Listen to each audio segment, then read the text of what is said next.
সমাধান চাও যদি জীবনে মরণে, ফিরে যাও খুঁজে নাও চোখ রাখো কোরআনে। আলহামদুলিল্লাহ ওয়াসসালাতু ওয়াসসালামু আলা রাসূলিল্লাহ। সম্মানিত শ্রোতা বন্ধুগণ, আশা করি আল্লাহ পাকের অশেষ মেহেরবানিতে আপনারা সকলে ভালো আছেন। দূরে কিংবা কাছে, দেশে কিংবা প্রবাসে, যে যেখান থেকে আমার সাথে অংশগ্রহণ করেছেন সকলকে জানাচ্ছি আন্তরিক মোবারকবাদ। প্রিয় ভিউয়ার্স, আজকেও আমি আমার সামনে একজন পেশেন্টকে নিয়ে বসেছি, যার চিকিৎসা আমি ইতিপূর্বে করেছিলাম। আলহামদুলিল্লাহ সুম্মা আলহামদুলিল্লাহ, আমার চিকিৎসার মাধ্যমে আজ সুস্থ স্বাভাবিক জীবনে ফিরে এসেছেন। সুস্থ হয়ে আজ আমার সাথে সাক্ষাৎ করে এসেছেন। আমরা তার মুখ থেকেই শুনবো ইনশাআল্লাহ তার কি সমস্যা ছিল, এখন তিনি সুস্থ হয়েছেন, সুস্থ স্বাভাবিক জীবনে ফিরে আসার পর তার কেমন লাগছে এবং তার সমস্যা কি ছিল। তিনি প্রচণ্ড রকম ব্যথা বেদনায় আক্রান্ত ছিলেন। আমরা জানি আমাদের সমাজের আশেপাশের অনেক মানুষ আছেন যারা ব্যথা বেদনায় কাতর হয়ে যান। এরকম মারাত্মক প্রচণ্ড ব্যথা বেদনার কারণে অস্থির হয়ে যান, কান্নাকাটি করে থাকেন। সিরিয়াস লেভেলের ব্যথা বেদনা সহ্য করতে না পেরে কি করবেন না করবেন অনেক সময় দিশেহারা হয়ে যান। তো ব্যথা বেদনার জন্য অনেক সময় দেখা যায় অনেক পেশেন্ট অনেক ধরনের ট্যাবলেট খেয়ে থাকেন। আর আমরা জানি ব্যথার অতিরিক্ত পরিমাণে কোনো ট্যাবলেট যদি কোনো রোগী সেবন করে থাকে, এটার একটা সাইড ইফেক্ট আছে, মারাত্মক ধরনের ভবিষ্যতে তার ক্ষতি হওয়ার আরও সম্ভাবনা রয়েছে। তো যারা মারাত্মক ব্যথা বেদনায় আক্রান্ত, আজকের এই ভিডিওটি আমার তাদের জন্যেই। এক এক সময় এক এক জায়গার ব্যথা স্থানান্তরিত হয়। প্রচণ্ড মাথা ব্যথা ছিল, হাঁটুতে প্রচণ্ড ব্যথা ছিল। হাঁটুতে প্রচণ্ড ব্যথা থাকার কারণে তিনি ঠিকমতো বসতেও পারতেন না, বসতে গেলেও তার অনেক কষ্ট হতো। অতিরিক্ত ব্যথার কারণে শরীর অস্থির থাকতো, ঘুম থেকে ওঠার পর শরীর ব্যথায় তিনি কাতর হয়ে যেতেন। ব্যথায় আক্রান্ত যে সকল রোগীরা রয়েছেন, ব্যথা বেদনায় আক্রান্ত হওয়ার ফলে কি পরিমাণ কষ্ট করতে হয় একজন ব্যথায় আক্রান্ত রোগী বলতে পারেন। তো এই পর্যায়ে ওমান প্রবাসী জনাব আব্দুল আজিম, যার চিকিৎসা আমি ভিডিও কলের মাধ্যমে করেছিলাম, আজ তিনি বাংলাদেশে এসেছেন। ওনার গ্রামের বাড়ি হচ্ছে ফেনী জেলায়। আজ তিনি ফেনী জেলা থেকে আমার কাছে এসেছেন।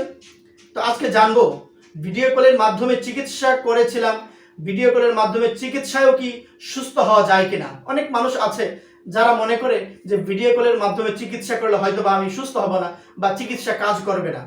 আজকে যিনি ভিডিও কলের মাধ্যমে চিকিৎসা নিয়ে সুস্থ হয়েছেন, আমরা তার নিজের মুখ থেকেই শুনবো আসলে কি ভিডিও কলের মাধ্যমে চিকিৎসা নিয়ে সুস্থ হওয়া যায় কিনা। তো এই পর্যায়ে জনাব আব্দুল আজিমকে বলবো ওনার শরীরে যে প্রচন্ড ব্যথা ছিল, এই ব্যথা বেদনার কারণে তিনি কি পরিমাণ কষ্ট করেছেন, আমরা তার মুখ থেকেই তার একটু বক্তব্য শুনে আসি। আসসালামু আলাইকুম, আমি একজন ওমান প্রবাসী। আমার ব্যথাটা ছিল দীর্ঘ প্রায় 7-8 মাসের মতো। আমি বিভিন্ন ডাক্তার দেখাইছি, অনেক ব্যথার ওষুধ খাইছি, কিন্তু আমার কোনো ওষুধে কাজ করে না। শুনছি যে মানুষের সাথে হাওয়ার বিষয়ে জিন শয়তান সম্পর্কে আমাদের কোরআন শরীফে বলা আছে। তো জিন শয়তান সম্পর্কে কোরআন শরীফে সূরা আছে, সেই আয়াতের মাধ্যমে বলা হয়েছে তারা মানুষকে ক্ষতি করে। আমি এরকম মোবাইলের ভিতরে ভিডিও, ইউটিউবে ভিডিও দেখতে দেখতে একসময় দেখি হাফেজ ওবায়দুল হক সাহেব ওনার যে রোগীদের চিকিৎসা করতেন, ওই ভিডিওগুলো আমি দেখতাম, আমার কাছে ভালো লাগতো। ভালো লেগে আমি একদিন ওনার কাছে কল করছি। কল করার পর উনি আমাকে ট্রিটমেন্ট করছে, দেখছে আমার শরীরের ভিতরে কি আছে। দেখার পর আমার শরীরে যে ব্যথাগুলো ছিল, যে আমার পিঠে ব্যথা ছিল, হাতে ব্যথা ছিল, হাতের কখনো বাম হাতে, কখনো ডান হাতে, কখনো গিরায়, জয়েন্টে জয়েন্টে ব্যথা ছিল। ব্যথা এক জায়গা থেকে আরেক জায়গায় স্থানান্তরিত হতো, কখনো এক জায়গায় স্থির থাকতো না। আমি আলহামদুলিল্লাহ হাফেজ ওবায়দুল হক সাহেবের কাছে এসে আমি চিকিৎসা করে এখন আলহামদুলিল্লাহ ভালো আছি ভিডিও কলের মাধ্যমে। সেই ওমান থেকে আমি যখন ওনার কাছে কল দিছি, তখনই উনি আমাকে একদম পরিবারের সদস্যের মতো উনি আমার চিকিৎসা করছে ধৈর্য সহকারে। আমার যে কথাগুলো উনি বলতো আমি ওগুলো শুনছি বা শোনার চেষ্টা করেছি, এবং আমি এর আগে এই বিষয়ে অনেক হুজুরের কাছে চিকিৎসা নিয়েছি, কিন্তু তারা হয়তো বা একবার কল 2বার কল দিলে তারা বিরক্ত হয়ে যেত, তারা আমার ফোনটা ধরতে চাইতো না। কিন্তু হাফেজ ওবায়দুল হক সাহেব উনি আমাকে যথেষ্ট আশ্বাস দিয়ে চিকিৎসা করছে। আলহামদুলিল্লাহ, আমি আল্লাহর কাছে লাখ লাখ শুকরিয়া। আমি এখন আলহামদুলিল্লাহ ভালো আছি ওনার চিকিৎসায়।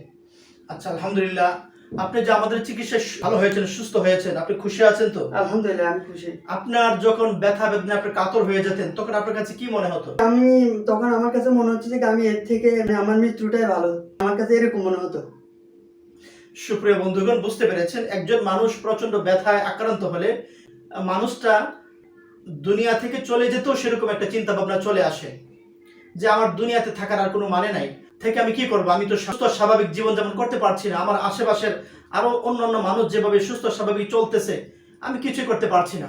এই ব্যথা বেদনা আক্রান্ত হওয়ার কারণে আপনার গোটা লাইফস্টাইলের ভিতরে একটা পরিবর্তন আসছিল কিনা? হ্যাঁ, আসছিল। আমাকে যখন লোকজন যখন দেখতো, তারা আমাকে আমার থেকে ছোটদের সে আমাকে ডিসেলমূলক কথাবার্তা বলতো, অন্যরকম কথাবার্তা বলতো, এরকম মানে অপমানমূলক কথাবার্তা বলতো, এরকম আর কি। আচ্ছা আচ্ছা আচ্ছা, যাই হোক, তো আপনি বুঝতে পেরেছেন, বুঝে শুনে সেইভাবে আপনি চিকিৎসাটা নিয়েছেন। তো অনেক মানুষ আছে যারা আসলে এগুলাকে বিশ্বাস করে না বা মানতে চায় না, তাদের ব্যাপারে কি বলবেন? তাদের ব্যাপারে আমি বলবো যে কি, আল্লাহ পাক স্বয়ং কোরআন শরীফে বিভিন্ন রকম আয়াত দিয়েছে শয়তান, জিন এবং শয়তান সম্পর্কে। কিয়ামতের দিন জিন এবং মানুষের হিসাব হবে, এগুলা যে সত্য, এগুলো আমাদের কোরআন শরীফের ভিতরে বলে দিয়েছে আল্লাহ। আচ্ছা, ঠিক আছে। আর আমি যে চিকিৎসা করেছি, চিকিৎসার ক্ষেত্রে সুস্থ হওয়ার ক্ষেত্রে কি শুধু চিকিৎসকের দায়িত্ব নাকি রোগীরও কিছু দায়িত্ব আছে? না, রোগীর দায়িত্ব আছে। আপনি যে আয়াতে দিয়েছেন, যে সূরায় দিয়েছেন, বা যে কোনো যেভাবে আপনাকে চলতে বলেছে, হ্যাঁ, আমি ওইভাবে চলার চেষ্টা করছি। আলহামদুলিল্লাহ, আমি এখন সুস্থ আছি। এখানে একটি কথা শোনা রাখতে হবে সুপ্রিয় বন্ধুগণ, সেটি হচ্ছে আপনি ডক্টরের কাছে গিয়েছেন, ডক্টর আপনাকে মেডিসিন দিয়েছে, ডক্টর আপনাকে দেখে দিয়েছে, আপনাকে বলে দিয়েছে আপনি এই ওষুধগুলো খাবেন, পরে আমার সাথে দেখা করবেন। এখানে শুধু দেখা যায় আপনি ঠিকমতো ওষুধ খেলেন না, ডক্টর যেভাবে আপনাকে চলতে বলেছে, যে সকল বিধিনিষেধ দিয়েছে এগুলো আপনি মানলেন না, কিন্তু পরে আর সুস্থ হলেন না, এতে করে কি ডক্টরের দোষ নাকি আপনার নিজের দোষ? না, অবশ্যই আমার নিজের দোষ। অবশ্যই নিজের দোষ, কারণ হ্যাঁ। শুধু চিকিৎসক আপনাকে সুস্থ করতে পারবে না, পারবে না। দুজনের চেষ্টার বিনিময়ে সুস্থতা আসবে। জি। এই জন্য অনেক পেশেন্ট মনে করে যে আমি হুজুরের কাছে গিয়েছি, এখন আমি সুস্থ হয়ে যাব, কিন্তু দেখা যায় তারা আমরা যে সমস্ত গাইডলাইন গুলো দিয়ে থাকি এগুলো মানার চেষ্টা করে না, তখন কিন্তু অনেক সময় তাদের সুস্থতা নাও আসতে পারে। এই জন্য ওই সমস্ত রোগীদের ক্ষেত্রে কি বলবেন? ওই সমস্ত রোগীদের ক্ষেত্রে আমি বলবো যে কি, হুজুর যেভাবে আপনাদেরকে যে সময় যে সূরা বা যে আয়াত সম্পর্কে হুজুররা দেয়, আপনারা যারা পড়তে পারেন কষ্ট করে পড়বেন, আমল করার চেষ্টা করবেন, ইনশাআল্লাহ সুস্থ হয়ে যাবেন। নিজেকে আমল করতে হবে, পাশাপাশি যিনি মুদাব্বির, যিনি চিকিৎসক, তিনি তো চেষ্টা করবেনই। তাহলে আমরা আশা করতে পারি যদি আমরা যোগ্য চিকিৎসকের কাছে যেতে পারি, যিনি এই ব্যাপারে চিকিৎসায় অভিজ্ঞতা অর্জন করেছেন, যার দক্ষতা রয়েছে, এরকম একজন অভিজ্ঞ চিকিৎসকের কাছে যদি যেতে পারি, তাহলে কি আমরা আশা করতে পারি অবশ্যই সুস্থ হওয়া সম্ভব? ইনশাআল্লাহ আশা করতে পারি, অবশ্যই সম্ভব। সম্মানিত শ্রোতা বন্ধুগণ, ইতিমধ্যেই জনাব আব্দুল আজিমের বক্তব্যের মাধ্যমে আপনারা বুঝতে পেরেছেন তার শরীরে কেমন প্রচন্ড ব্যথা ছিল। আলহামদুলিল্লাহ, আমিও চেষ্টা করেছি, তিনিও চেষ্টা করেছেন, আমাদের দুজনের চেষ্টার বদৌলতে আজ তিনি সুস্থ হয়ে স্বাভাবিক জীবনে ফিরে এসেছেন।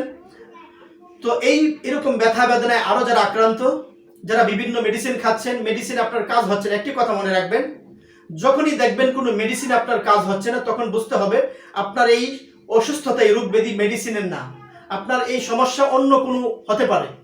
যদি আপনার মেডিসিন খেলে যদি আপনার সমস্যাটা কমে যেত, তাহলে আপনি সুস্থ হয়ে যেতেন। যেহেতু মেডিসিনে কাজ হচ্ছে না, মেডিসিন আপনি সুস্থ হচ্ছেন না, তখন আপনাকে কোরআনী চিকিৎসা, আল্লাহ রাসূল সাল্লাল্লাহু আলাইহি সাল্লাম নির্দেশিত যে চিকিৎসার কথা তিনি বলেছেন, এই চিকিৎসা তখন যদি আমরা গ্রহণ করতে পারি, তাহলে অবশ্যই ইনশাআল্লাহ আমরা সুস্থ হতে পারবো। আশা করি আমার বক্তব্যের মাধ্যমে এবং জনাব আব্দুল আজিম যে অসুস্থ ছিলেন, এখন তিনি সুস্থ হয়েছেন, কিভাবে সুস্থ হয়েছেন তার বক্তব্যের মাধ্যমে যারা ব্যথা বেদনায় আক্রান্ত রোগী রয়েছেন তারা বুঝতেই পেরেছেন, ব্যথা বেদনায় আক্রান্ত হলেও ইনশাআল্লাহ সঠিক সুচিকিৎসার মাধ্যমে, দক্ষ চিকিৎসকের পরামর্শের মাধ্যমে ইনশাআল্লাহ সুস্থ স্বাভাবিক জীবনে ফিরে আসা সম্ভব। আবারও দেখা হবে নতুন কোনো একটি ভিডিওতে। সেই পর্যন্ত আল্লাহ তাআলা আপনাদের সকলকে ভালো রাখুক, সুস্থ রাখুক, এই প্রত্যাশা ব্যক্ত করে আজকের মতো এখানেই বিদায় নিচ্ছি। আল্লাহ হাফেজ।